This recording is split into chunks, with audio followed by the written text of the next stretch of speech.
bahwa yang bisa menyelesaikan masalah ini adalah koperasi.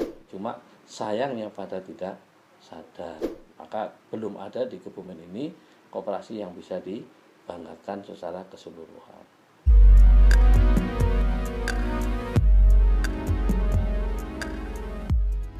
Assalamualaikum warahmatullahi wabarakatuh. Waalaikumsalam. Selamat malam, salam sejahtera untuk kita semua.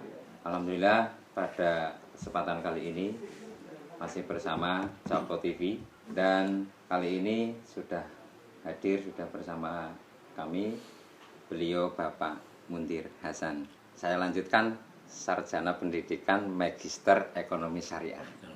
Amin. Kita nanti akan ngobrol-ngobrol santai bersama beliau karena beliau sumber ilmu, jadi kita akan ngobrol terkait dengan keilmuan dan termasuk bagaimana beliau itu punya perjalanan aktivis dan lain sebagainya. Nanti kita coba bincang-bincang dan langsung saja. Assalamualaikum Pak Mundir. Waalaikumsalam warahmatullahi wabarakatuh. Kabar sehat? Alhamdulillah. Sehat. Ini lama nggak ketemu ya? Iya. Lama sudah nggak ketemu. Ketemu udah jadi reporter. Tahun berapa ya? Iya. 2016. 2016 ya. 2016. Kesibukan Pak Mundir hari ini lama nggak? Kalau kesibukan itu makin tambah. Makin tambah aja ya. Makin sibuk lah. Ya alhamdulillah. Begini Pak Mundir, ini kan kondisi corona ya, lagi posisi pandemik, dan lebih jauh bahwa peran ekonomi syariah tentunya sangat ditunggu, dan termasuk bagaimana ekonomi syariah bisa bertahan dalam kondisi seperti ini. Namun sebelumnya saya ingin tahu dulu ini, jadi dari Pak Mundir itu pengalaman organisasinya, kemudian proses. Ya, kalau berkaitan masalah ekonomi syariah atau yang berhubungan dengan itu, berarti masalah perkoperasian diantaranya itu, saya terlibat di koperasi syariah saat itu namanya masih BMT ya. Baitul Mal wa Ta'mil ini tahun 96. Termasuk awal ya, awal BMT di Kabupaten Kebumen. Ada 4, ada BMT Nurul Rahmah, Al Amin, Republika, sama Barakatul Askia. Itu awal-awal saya 96, 97 sampai saya berhenti kemarin 2016. Jadi cukup malang melintang. Dan termasuk pernah juga sebagai ketua Dewan Koperasi sebelum Indonesia Dewan Koperasi Kebumen atau Dekopinda itu, kita dulu Pinpuk kan namanya itu ya. Di Pinpuk, dari Pinpuk berubah menjadi PPMTI ya. PPMTI, kemudian dari situ saya masuk ke Dekopinda Kabupaten Kebumen. Yang cukup heterogen karena kalau Pinpuk kemudian PPMTI itu kan homogen. Operasinya koperasi syariah. Begitu saya di Dekopinda, maka saya harus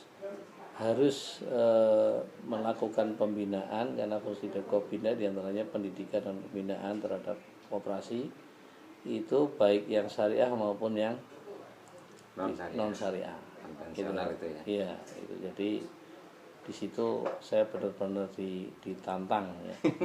Ketika hadir di koperasi-koperasi yang syariah nggak ada masalah karena satu habitat. Ketika yang non, di situ saya harus menyampaikan bahwa koperasi itu ternyata ada yang syariah. Itu kalau perjalanan organisasi di ekonomi syariah ya mungkin itu. Tapi kan itu mulai dari babat alas lah. Sampai sekarang PMT sudah cukup banyak. Itu gitu Mas Irham. Ya, jadi ini ada fase yang menurut saya menarik juga. Ketika panjenengan pernah menjadi ketua Dekopinda, pastinya di situ bicara soal bagaimana peran aktif Dekopinda terhadap koperasi secara umum yang notabene adalah sebagai anggota. Dan di situ barangkali kan, wah saya backgroundnya dari syariah, kemudian terjun di koperasi umum. Untuk kendalanya kira-kira bagaimana Pak? Ada nggak itu? Kalau secara manajemen itu kan sebenarnya hampir sama. Hampir sama ya. Ya manajemen ya biasa, itu kan harus ada planning lain-lain, organizing dan sebagainya. Itu nggak ada perbedaan yang mencolok, gitu kan. Siapapun asal manajemennya baik, SOP-nya dipatuhin, ya bisa jadi dia akan berhasil, gitu kan.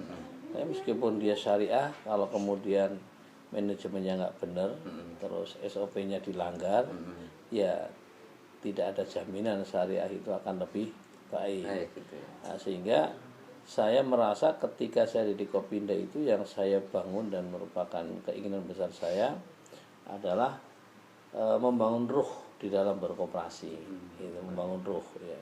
Kecuali tantangan-tantangan eksternal ya, seperti bagaimana menguasai IT, bagaimana pemasaran, bagaimana agar aman, kredit yang dilempar tidak bermasalah, hal-hal seperti itu. Saya lebih menekankan bagaimana ruh berkoperasi ini ada. Nah, ini yang menjadi masalah menurut saya cukup prinsip, mendasar dan krusial. Dan ternyata ini masalah yang sampai sekarang kayaknya nggak kunjung selesai. Kunjung selesai ya. Contohnya sederhana, orang itu walaupun sudah berkoperasi, biasanya itu pinjam koperasi ini tidak menjadi pilihan pertama, gitu ya.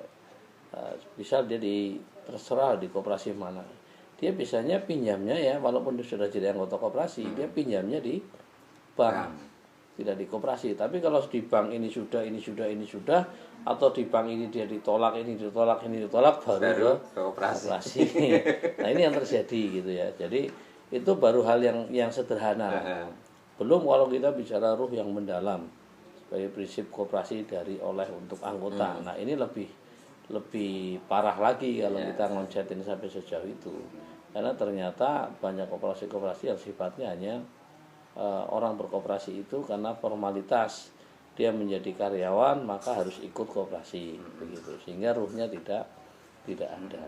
Nah, ini yang kemarin saya ketika jadi ketua di Kopinda itu yang menjadi semacam PR besar yang harus saya selesaikan.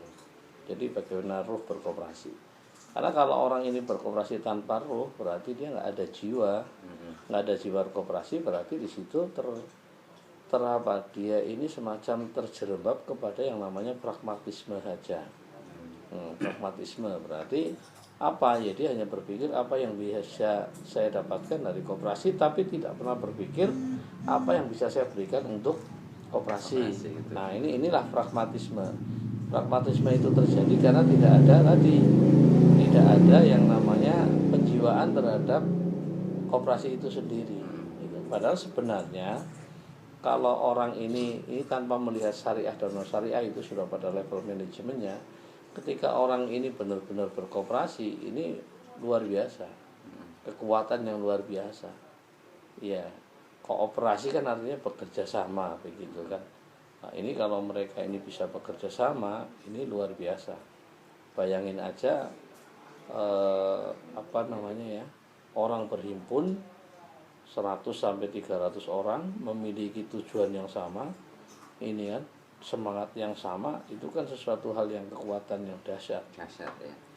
Yang itu tidak dimiliki oleh lembaga keuangan selain koperasi.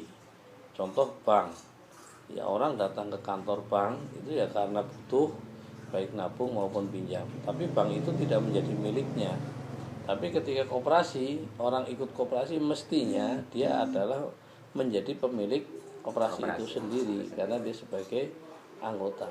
Nah, inilah contoh-contoh kekuatan. Nah, sehingga kalau ini nanti dikorelasikan dengan apa yang sekarang sedang terjadi, misal adanya virus corona, nah justru sebenarnya secara prinsipil itu koperasi, apalagi koperasi syariah, ini akan bisa menanggulangi ini semuanya, gitu loh Mas Ilham.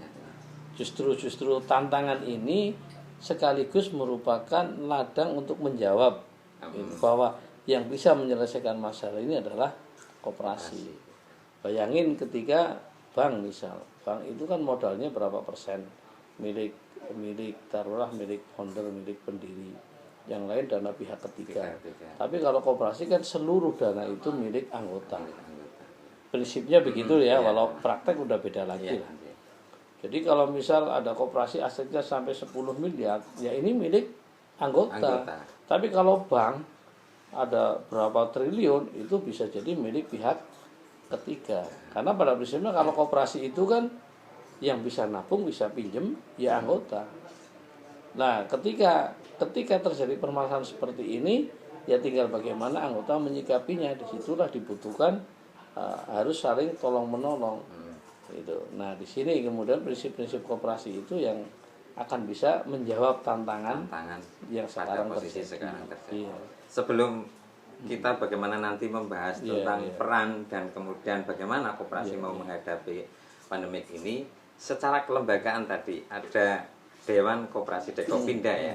Pada waktu panjenengan dulu itu seperti apa Dekopinda dengan pemerintah dalam menjalankan fungsi, apakah memang sudah maksimal atau masih ada hal-hal yang memang perlu ditingkatkan? Alhamdulillah ketika era saya itu kita sangat menjalin kemitraan yang baik sekali dengan dinas koperasi gitu ya. Karena saat itu ada salah satu unsur dari dinas koperasi yang menjadi pengurus Dekopin, yaitu sehingga Pak Agung gitu kan, mewakili dari dinas koperasi ada di situ, dan kita bersinergi dan kita berbagi. Jadi wilayah-wilayah mana yang merupakan tugas dinas ya kita serahkan ke dinas, mana yang harus ditangani oleh Dekopin ya Dekopin.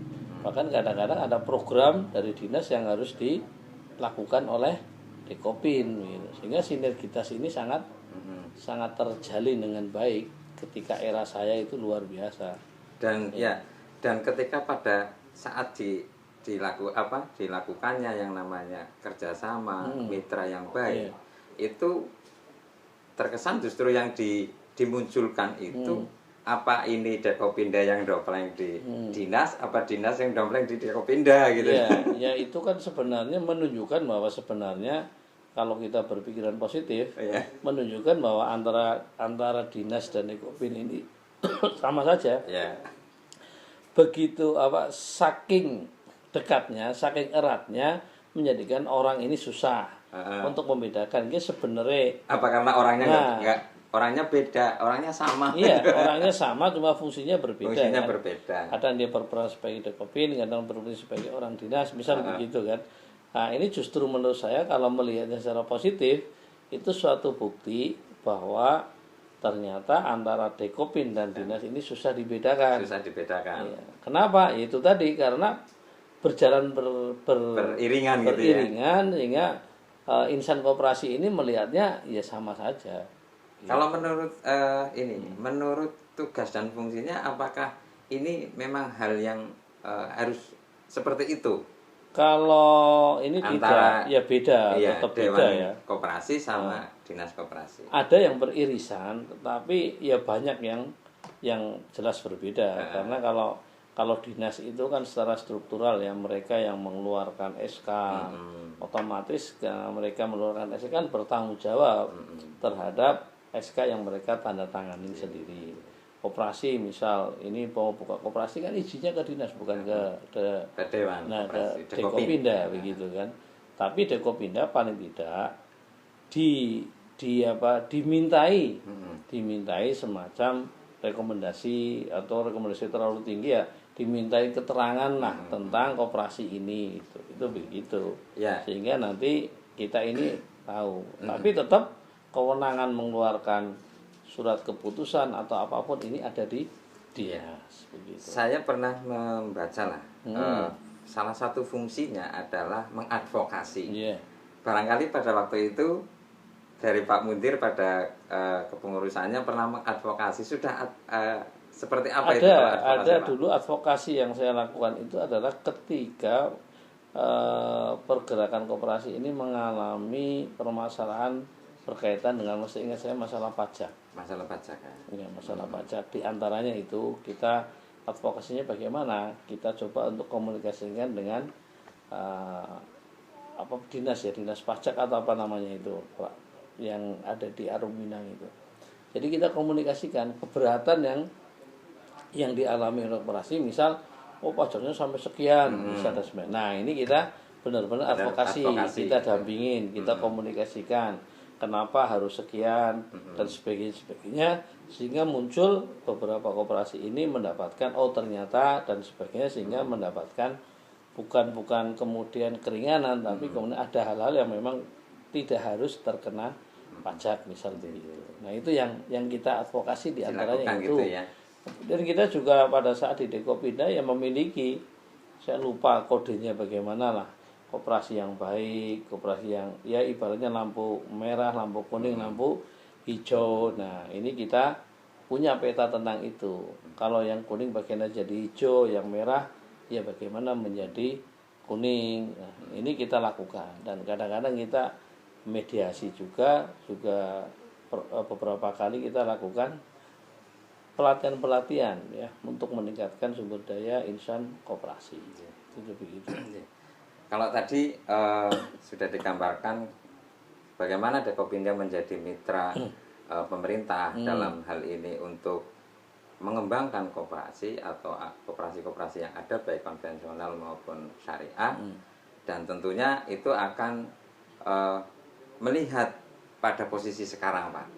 Nah posisi sekarang kalau panjenengan dari sisi disiplin keilmuan udah menjadi magister ekonomi syariah. Ya, alhamdulillah, mudah-mudahan nanti amin. Sukses Pak. Amin ya. Nah ini bagaimana posisi sekarang lembaga non bank yang notabene adalah koperasi dalam rangka menghadapi ataupun menyikapi pandemi seperti ini.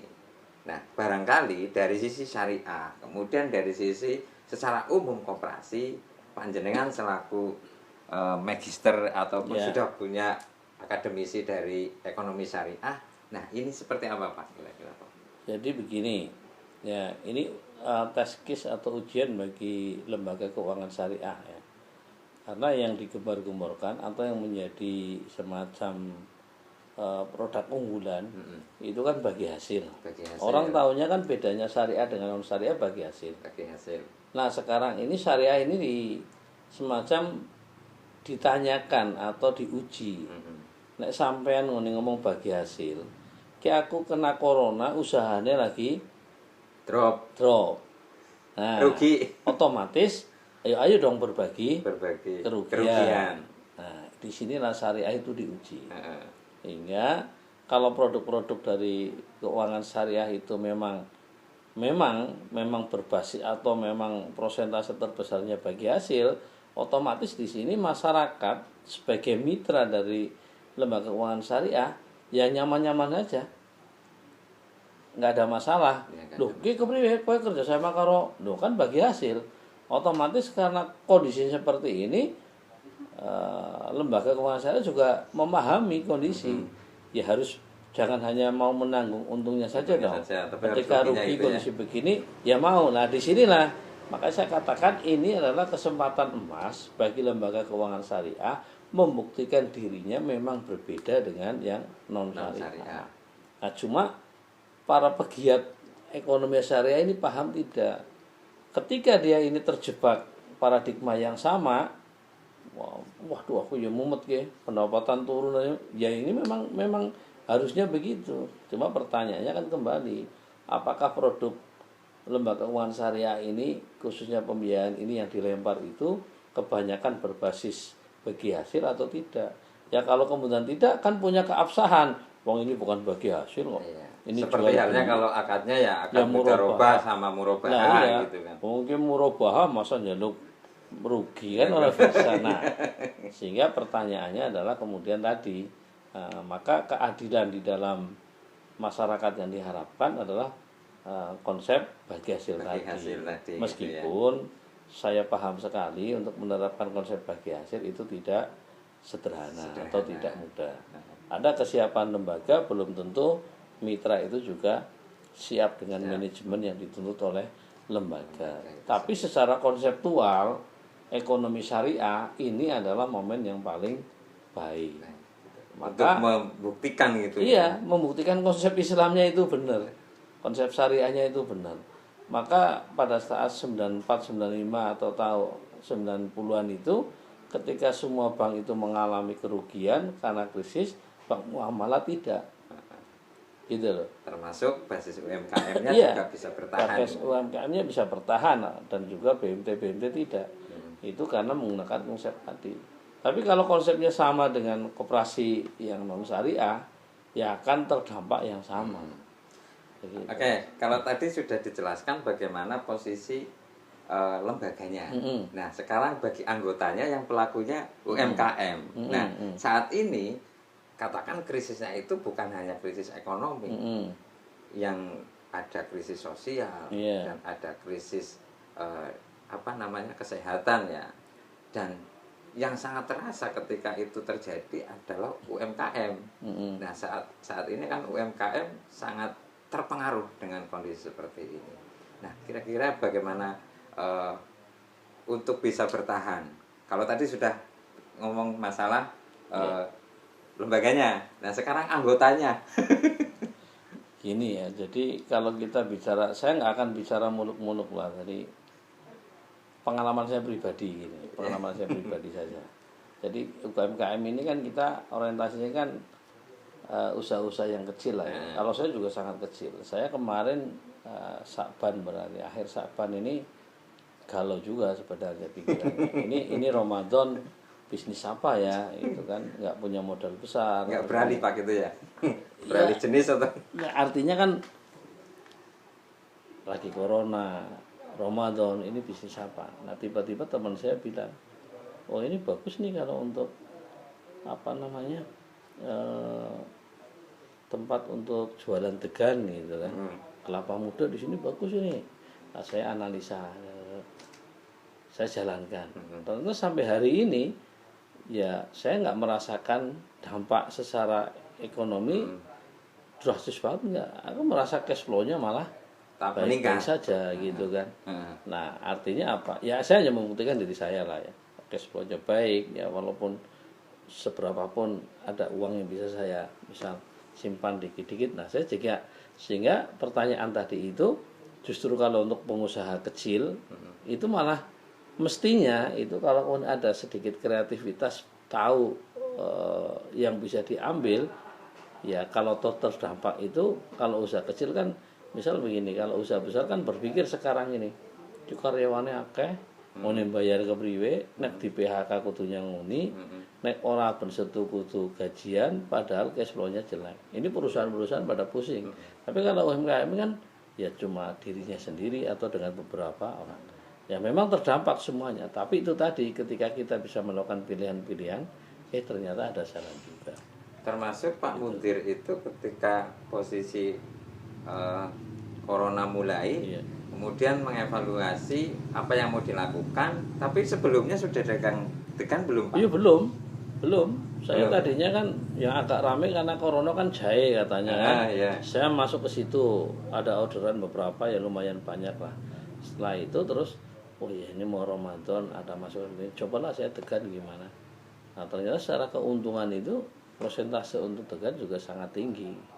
Prosentase loh ya, walaupun omsetnya nilainya kecil lah. Pas posisi mau masuk bulan puasa. Iya, saya mulai pertama itu puasa pertama. Saya buka, sudah ada degan, saya belum punya bendo bahasanya, belum punya pisau. Ya, jadi berarti nyari pisau gitu. Beli pisau dulu kan 2. Dan saya nggak tahu bagaimana cara jenenge nyajak apa. Berarti lihat tutorial ya Pak? Hah? Nah, saya lihat di YouTube itu kan. Oh begini loh caranya. Bagaimana menges degan gitu ya? Ya gitu. Jadi lah sampai ada teman, loh ini siapa Pak yang menjalankan bisnis? Ya saya, nggak perlu tahu. Ya enggak, saya itu karena bisnis ya saya harus kuasai dulu. Setelah saya kuasai A sampai Z, besok pada fase pengembangan baru saya bisa serahkan pada orang lain. Tapi untuk tahap awal saya ya nggak mungkin nyerah. Nggak mungkin dong besok kalau usaha saya besar, aku nggak punya pengalaman tahu nyajak itu degan. muncul ide, kemudian saya kasih OD kan, Omah Degan gitu kan.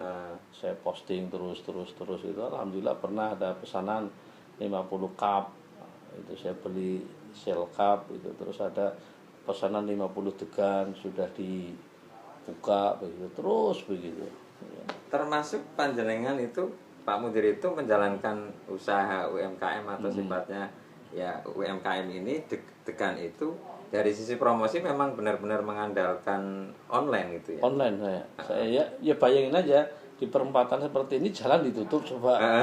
Misal kan masuk ya apa ada orang lewat gitu. kan? Enggak ada. Di sepanjang jalan raya banyak sekali orang jualan degan. Nah, kalau saya berpikir bahwa saya harus ke sana, aku nggak mampu kan. Si nungguin yang sopon yang harus ada payung. Begitu aku di sini, ya di sinilah kekuatan jaringan. Ketika aku jalankan ini, ada lain-lain, ada jeruk masuk, ini masuk, ya semuanya jalan. Gitu begitu. Jadi ternyata ya saya merasakan nikmat lah ya, artinya bisa merasakan alhamdulillah Allah memberikan jalan kepada saya. Yang sebenarnya saya yakin ini corona ya, berbicara mengkorelasikan dengan corona. Kata orang corona ini akan sangat panjang. Sehingga kalau kita ini berpikir besoklah kalau corona selesai saya akan gitu ya. berbuat sesuatu, ini cara berpikir yang keliru. Iya. Nunggu rampung itu ya. Salah itu. Engkau nek corona rampung, nah itu salah. Rampungnya kapan gitu ya? Nah, karena satu selesainya kapan kita nggak tahu, yang kedua kita sudah kehilangan waktu. Maka yang paling baik bagaimana? Apa yang bisa saya lakukan ketika ada corona di sekitar kita? Itu begitu. Nah itu yang harus dijawab. Gitu. Apa yang harus saya lakukan? Sehingga muncullah ide-ide itu pasti. Gitu. Ya kalau kita wah aku tutup lah, kau nunggu harus situasi kondusif lah, nggak bisa kan akhirnya mati kan. Itu begitu. Nah, ternyata lewat saya pun jualan online itu belum bisa seperti yang lain-lain. Saya hanya mengandalkan WA saja. Belum pakai Facebook, kemudian IG gitu. Nggak pakai WA aja, pakai broadcast satu aja saya terus pesen. Sekarang ada kemarin nggak sengaja saya dari dulu kan ngincar pengen jualan jeruk lemon. Alhamdulillah Allah pertemukan setelah sekian lama gitu kan. Teman dari Klirong, dari Puring memberitahu di Klirong ngasih tahu. Terus ke sini bawa sampel, saya upload, darat langsung ada yang pesan misal 10 kilo misal begitu. Nah, kayak gini ini kan ya jalan dengan sendirinya. Dan secara persentase itu kan tinggi sekali ya, misalnya. Ya saya beli 10.000. Saya bisa jual misal 15.000. Ada keuntungan 50%. Nah, sekarang usaha apa yang bisa keuntungan 50%? 50%. Itu kan. Nah, ini dari persentase ya. Masalah pengen besar ya omsetnya ditingkatkan. Tapi dari segi persentase ini sangat luar biasa. Sangat luar biasa. Bahkan kalau tegal bisa 100%. Nah, cuma kita ada resiko ya, tidak ada usaha yang tidak ada resiko. Nah, segi persentase loh. Maka jualan akhir sebenarnya itu ST apalagi itu. Modalnya 500 dijual 3.000 berapa ratus persen itu keuntungan. Ya. Tapi kalau kita jual makanan terus ngadoni, goreng, nah ini ya. Tapi ya itu Allah udah adil lah ya.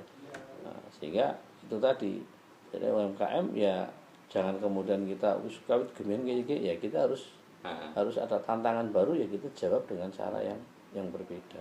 Termasuk UMKM saat ini sangat dirasa, tapi panjenengan Pak Mudir itu sudah membuktikan bahwa insya Allah saya terdampak, tapi tidak kemudian harus lockdown total gitu ya.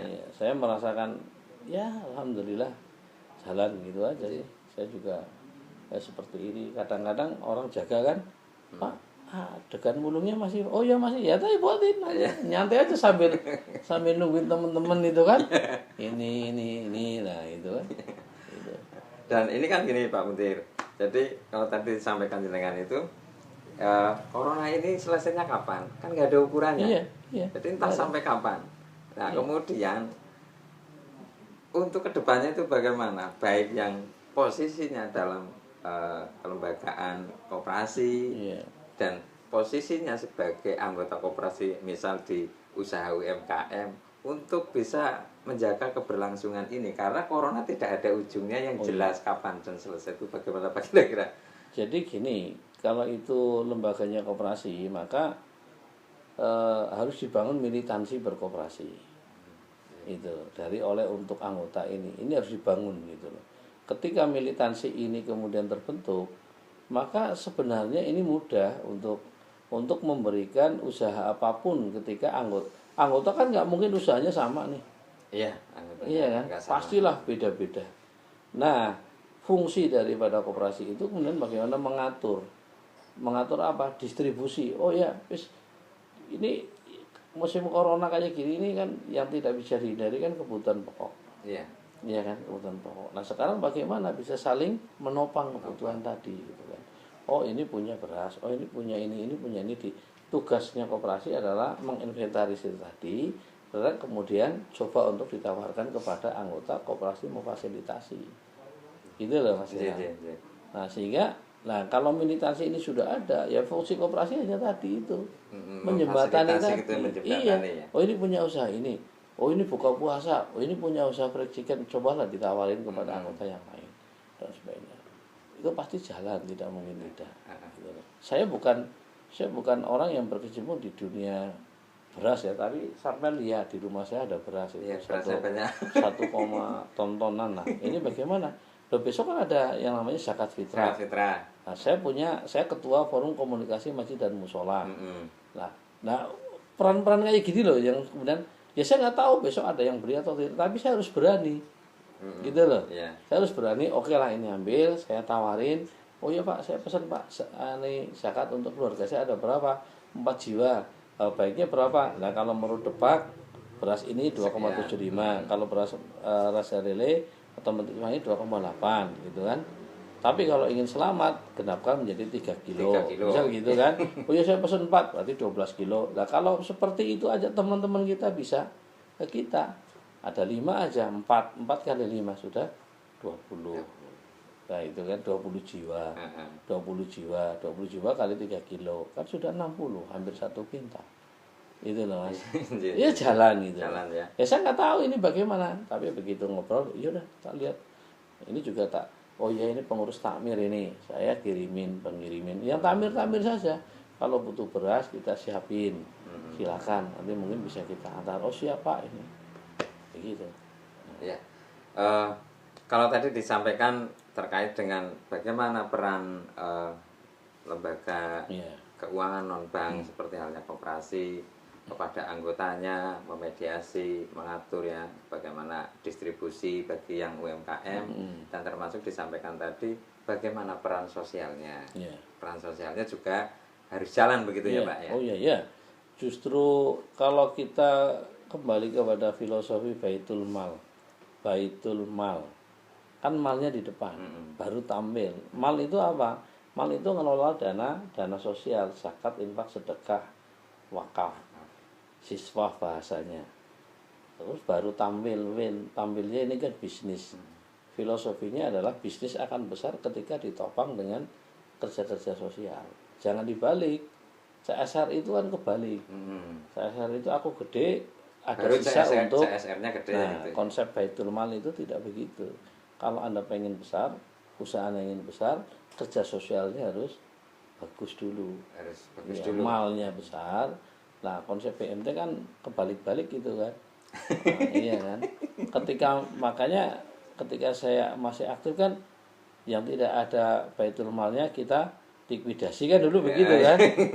Terus mati baik kowe nek ora ana percuma kowe mung dadi wong goleki keuntungan tok ora berpikir, nah, kan begitu bahasa kasar saya dulu kan begitu. Maka siapapun sebenarnya konsep itu ya konsep Rasulullah dan para sahabat, sosialnya luar biasa. Begitu. Nah, corona juga momen yang paling baik juga untuk menebar kebaikan sosial. Nah, disitulah itu.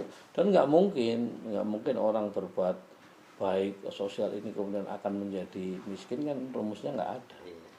Itu begitu. Percaya Pak. Nah iya, makanya nggak usah. Makanya ketika melihat ini sebagai tantangan atau sebagai musibah gitu.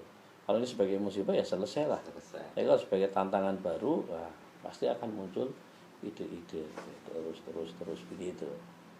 Baik Pak, kalau tadi sudah disampaikan terkait dengan bagaimana kedepannya untuk teman-teman UMKM, teman-teman koperasi secara umum baik yang konvensional maupun syariah, mungkin perlu ini Pak, ditekankan kembali Pak sebagai penghujung dari pembicaraan ini. Iya. Nah, kiat-kiat yang lebih kuat lagi itu kira-kira. Jadi menurut saya itu kalau kita di dalam berkoperasi itu kita harus tahu tentang koperasi itu sendiri apa. Jadi hal-hal yang mendasar dulu lah. Itu loh. Prinsip koperasi, filosofi koperasi itu, karena yang saya pelajari itu banyak perusahaan-perusahaan besar di luar negeri itu juga basicnya pada hukumnya koperasi. Bukan PT, bukan CV. Tapi kalau di Indonesia kan hampir kebalikannya. Yang bisa besar PT dan CV. Bayangin aja, PT kan hanya beberapa gelintir orang. Tapi kalau koperasi kan banyak orang. Kenapa koperasi kok tidak tumbuh besar? Yaitu tadi, karena tidak memahami koperasi itu sendiri. Jadi masuk menjadi anggota koperasi itu karena kewajiban, karena perintah. Bukan karena dia paham, saya kemudian berserikat, tidak. Nah, kalau paham betul, pasti itu akan menimbulkan kekuatan yang sangat dahsyat sekali.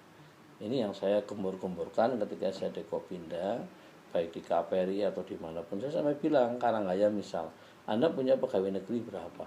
500, ya sudah. Sekarang kebutuhan pegawai negeri di Kecamatan Karanggayam dipenuhi oleh koperasi jenengan. Tidak boleh. Udah sekarang kalau ada 9 kebutuhan pokok, cukup Anda ambil 3-5 saja.